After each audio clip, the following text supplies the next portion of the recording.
Before getting too far into this video, I'd like to apologize to my subscribers for the irregularity of my video posts. I try not to throw up content just to keep the YouTube ball rolling, and I'm trying not to fall into that trap. But it's hard to avoid when the weather has been unpleasant, and I haven't really been anywhere too interesting. Which brings me to the point of this video. One person's ho-hum local ride might seem exotic to someone else. I was reminded of this during a recent trip to the UK.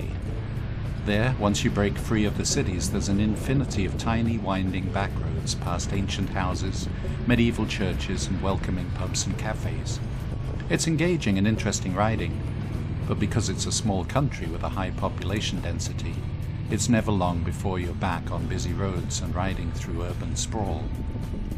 I've had many comments from UK riders envious of the vast distances, quiet roads and attractive scenery accessible from my back door. This ride is a short loop through part of eastern Ontario, mostly on the Bedford and Desert Lake roads north of the village of Sydenham. It started off on flat limestone plainlands, but before long we were riding on the Frontenac Arch, a band of heavily glaciated ancient mountains stretching between the Adirondacks of New York State and the Canadian Shield. They're not mountains as we usually know them, of course, just the roots. The peaks were eroded away eons ago. This is a low, rolling world of pine, spruce, birch and maple forests, rock cuts, knolls and hills with countless lakes. From the road you just get glimpses of the lakes, but they're everywhere. When I first came to Canada, I was living in Sault Ste. Marie and working throughout northeastern Ontario. At first, the landscape made no sense to me. The roads seemed to have been built where there were sources of gravel and an easy path, with little reference to the shape of the world through which they passed.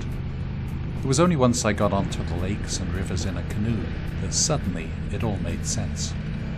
There's a natural, logical flow to the land which the roads had completely missed.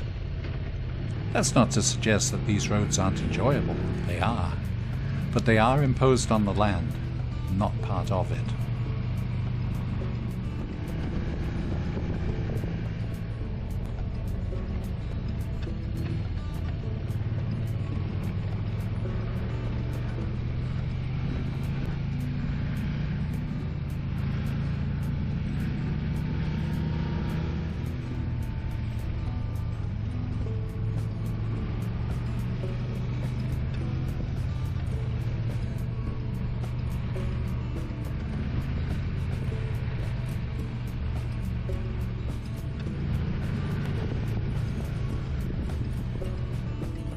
The Bedford Road heads north from the village of Sydenham until it meets the Desert Lake Road a few miles further north.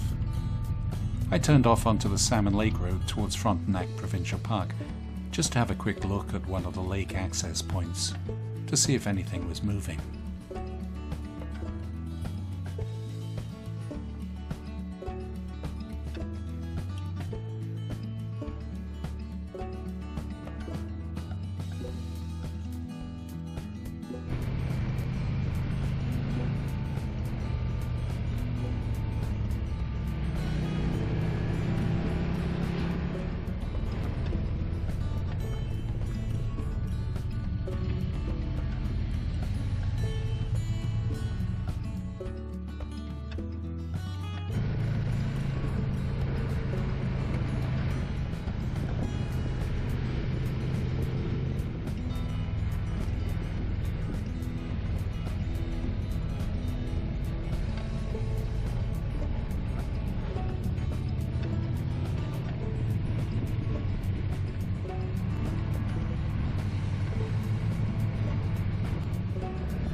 It was such a lovely day. Instead of heading home, I swung down the Hinchinbrook Road, then back up the Holliford Lake Road, heading north again.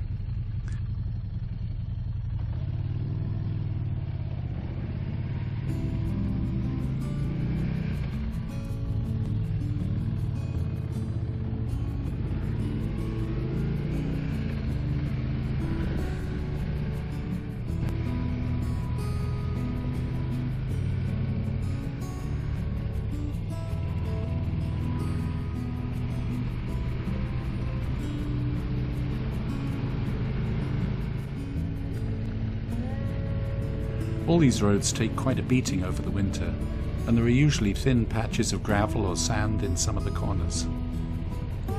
It pays to ride according to the road conditions, and not as some preconceived idea of the speed you should be able to ride.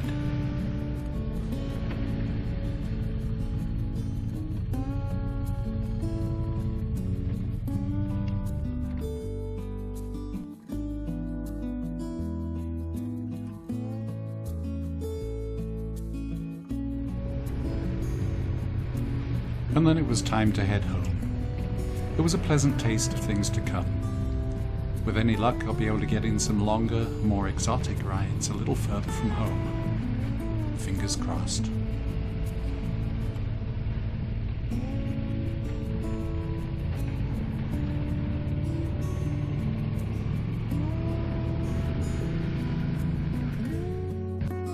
Here's my usual plug for my various motorcycle books.